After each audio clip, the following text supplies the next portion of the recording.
13 14 15โอ้มันเหลืออยู่16 17 20 19 18 19 20โอ้ยนั่นมันอาจจะได้30ก็ได้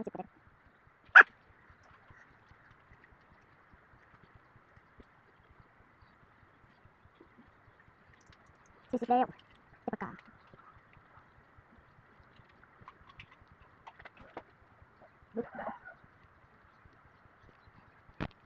50เลยเดี๋ยวจะมีวันจุ๊บ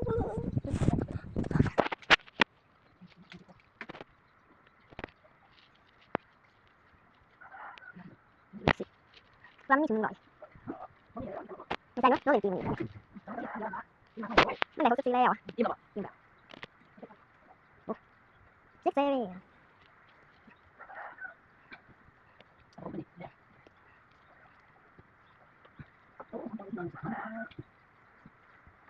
เก้า80ยังขนมกันอยู่หลังดีอ่ะนี่ค่ะเจ๊ค่ะนี่ค่ะนี่ค่ะ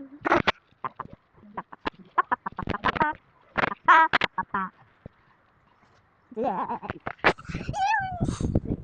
เออ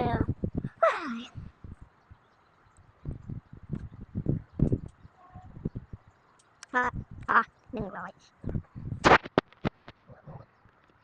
เป็น20,000